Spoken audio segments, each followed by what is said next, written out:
Hello मेरे प्यारे बच्चों, नमस्कार। आज हम का नेक्स्ट वीडियो हिंदी के नेक्स्ट मोस्ट इम्पॉर्टेंट जो क्वेश्चंस हैं उनको पढ़ेंगे। तो चलिए, टाइम बर्बाद नहीं करना है। देखिए यहाँ पर जहाँ तक आपको वीडियो में, इससे पहले मैंने आपको यहाँ तक ये देखिए डायरी तक बता दिया था कि प्रथम डायरी कौन है, मेरी कॉलेज डायरी, दयानंदिनी के लेखक कौन हैं, और बाकायदा सब समझाया भी था। और आज यहाँ पर हम जो है कुछ महत्वपूर्ण प्रश्न, जो कि ये पीछे आ भी चुके होंगे लेकिन फिर भी रिवीजन के लिए मैंने यहाँ पर लिखे हैं। जैसे खड़ी बोली गद्य की प्रथम रचना, गोरा बादल की कथा, ये पीछे हो चुका होगा। हिंदी का प्रथम उपन्यास परीक्षा गुरु, ये भी पीछे हो चुका है। हिंदी की प्रथम कहानी इंदुमती। हिंदी का प्रथम यात्रा व्रत सरयू पार की यात्रा, ये प्रथम यात्रा व्रत हो सकता है पीछे ना लिखा हो, तो इसे आप नोट कर लें। और वात्सल रस के प्रमुख कवि, ऐसे पूछा जा सकता है कि वात्सल रस के प्रमुख कवि कौन है, तो यहाँ लिखा है सूरदास। ठीक है, तो इसमें ज़्यादा टाइम बर्बाद नहीं करना है। चलिए आगे नोट्स देखते हैं, आगे क्या दिया गया है। तो मेरे प्यारे बच्चों देखिए क्या करना है आपको, जो भी मैं वीडियो देता हूँ उन्हें आप वीडियो आप तक पहुँचाता हूँ, जो भी उनको आप बड़े अच्छे से नोट करें और तैयारी ज़रूर करते रहें। ठीक है, आपकी तैयारी ही मेरी तैयारी है। आपके जो मार्क्स आएंगे मानिए वो मेरे मार्क्स आएंगे। ठीक है, इसलिए आप अच्छे से पढ़ें।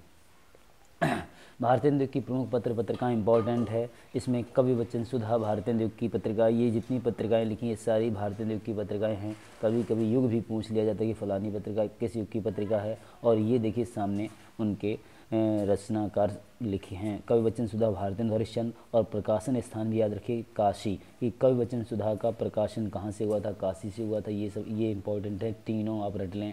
हिंदी प्रदीप के बालकृष्ण भट्ट हैं और इलाहाबाद से प्रकाशित हुई है। आनंद कादम्बनी के बद्रीनारायण चौधरी हैं, ये मिर्ज़ापुर से प्रकाशित हुई है। ये प्रकाशन स्थान तीनों के आप 12th वाले तीनों के रट लें।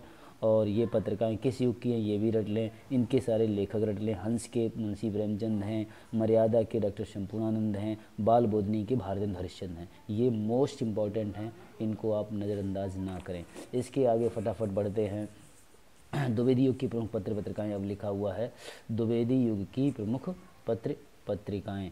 सबसे पहले सरस्वती पत्रिका, आचार्य महावीर प्रसाद द्विवेदी के इलाहाबाद से प्रकाशन हुआ था। रट लें इसको। अभी तक आपने पीछे मैंने आपको बताया था कि सरस्वती पत्रिका का प्रकाशन 1903 में बताया था। आचार्य महावीर प्रसाद द्विवेदी का बताया, आचार्य महावीर प्रसाद द्विवेदी की पत्रिका है। और प्रकाशन स्थान आपको अभी तक नहीं बताया गया था, अब आप नोट करें इलाहाबाद, इसको रटें। अब उसके बाद शुक्ल युग या छायावादी युग की प्रमुख पत्रिकाएं देखिए। सिर्फ एक पत्रिका लिखी हंस, जो कि प्रेमचंद की है और वो बनारस से प्रकाशित हुई है। ठीक है, और इसके बाद में आगे बढ़ते हैं और आगे देखते हैं विविध। विविध में देखिए मैंने विविध में क्या लिखा है। सरस्वती पत्रिका का प्रकाशन पहले ही हो चुका है। द्विवेदी युग की सर्वप्रथम पत्रिका यहाँ पे छूटा हुआ है, बाद में देखेंगे, नोट करेंगे। हिंदी गद्य के विकास में सर्वाधिक योगदान देने वाली पत्रिका, ऐसे प्रश्न आता है तो सरस्वती लिखोगे। आधुनिक गद्य का जनक किसे कहा जाता है, भारतेंदु हरिश्चंद्र लिखोगे। इसे आप अच्छे से नोट कर लें। ठीक है, नोट करते जाएं। उसके बाद में आगे देखिए फिर दिया गया है जो रश्मि टाई लिखा है। रश्मि टाई किस विधा की रचना है, ये एग्ज़ाम में पूछा गया है किसी न किसी एग्ज़ाम में, तभी मैंने यहाँ नोट किया। रश्मि टाई किस विधा की रचना है, नाटक है रश्मि टाई। ठीक है, टाई में टा और नाटक।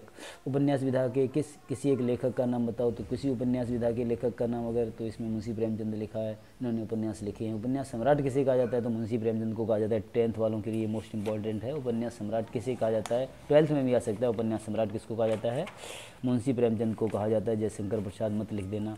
फिर रस मीमांसा, ये देखिए मोस्ट इंपॉर्टेंट लिखा है। रस मीमांसा के लेखक कई बार पूछा गया, आचार्य रामचंद्र शुक्ल, इसको आप रट लें। रस मीमांसा के अलग से पूरे पन्ने में सिर्फ एक रचना लिखी, मोस्ट इंपॉर्टेंट है। रस मीमांसा के आचार्य रामचंद्र शुक्ल हो गए।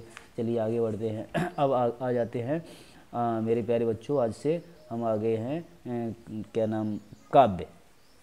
सबसे पहले काव्य साहित्य का इतिहास देखते। आदिकाल सन 743 से सन 1343, इसको भी आप समझने, हाई स्कूल वाले सन को भी रट ले। सन 12th में भी पूछा जा सकता है कि कब से कब तक रहा।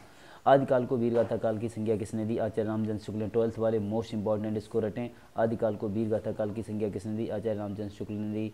आदिकाल के विभिन्न नाम, वीरगाथा काल, चारण काल, बीजोपन काल, सिद्ध सामंत युग, ये नाम आप आदिकाल के रट लें। और हिंदी का प्रथम कवि किसे कहा जाता है? सरहप्पा को कहा जाता है। हिंदी का प्रथम कवि किसे कहा जाता है? सरहप्पा को कहा जाता है। इसको मोस्ट इंपॉर्टेंट है। वीरगाथा काल की प्रमुख काव्य रचनाएं, इनमें से कोई न कोई रचना जरूर एग्जाम में पूछ ली जाती है। ये देखिए, पृथ्वीराज रासो रचना किसकी है? चंद्रवरदाई की। मोस्ट इंपॉर्टेंट ऐसे आए कि आदिकाल का नहीं, इस तरह से आ सकता है हिंदी का प्राचीनतम महाकाव्य, तो प्राचीनतम महाकाव्य पृथ्वीराज रासो और चंद्रवरदाई इसके कवि हैं। और ऐसे भी आ सकता है परमाल रासो, आल्हा, ये इधर कवि लिखा था, अभी देखिए इधर रचना आ गई है। परमाल रासो ये रचना है, उल्टा हो गया। और इसके जगने किसके कवि हैं? परमाल रासो, जिसे आल्हा कहते हैं। इस एग्जाम में कई बार पूछा गया है कि आल्हा के नाम से कौन सा ग्रंथ जाना जाता है, तो वो है परमाल रासो। परमाल रासो या आल्हा, कुछ भी आए आपको पता होना चाहिए जगने किसके कवि हैं। और विजयपाल रासो, ये रचना इधर लिखी है। विजयपाल रासो, जिसमें रासो लगा वो रचना है, इधर उधर हो गया है गलती से। विजयपाल रासो के नल सिंह हैं, बिसल देव रासो के नरपतिनाल कवि हैं, और हमीर रासो के सारंगधर हैं। तो ये रचनाएं मोस्ट इंपॉर्टेंट, इनमें मैंने आपको बताया कोई सी भी एग्ज़ाम में पूछी जा सकती है। आप इन सभी को अच्छे से रट लें। इसके बाद में 6 मिनट का वीडियो हुआ, अभी ये हो जाएगा इतना तो हम करवा ही देंगे आज। ये पन्ना आदिकाल की प्रमुख प्रवृत्तियाँ विशेषताएं, आश्रयदाता राजाओं की प्रशंसा, युद्धों के सुंदर और सजीव वर्णन, वीरस के साथ श्रृंगार का भी वर्णन, डिंगल भाषा का प्रयोग, ये आदिकाल की विशेषताएं या प्रवृत्तियाँ हो गई। आदिकाल के प्रमुख कवि पूछे चंद्रवरदाई हैं, इनका प्रमुख ग्रंथ पृथ्वीराज रासो है। चलिए, और नोट में नीचे लिखा है रासो ग्रंथ की भाषा कौन सी है पूछी जाए तो रासो ग्रंथ की भाषा डिंगल है। तो समझिए यहाँ से आपका आदिकाल पूरा हो गया। Thanks for watching my video.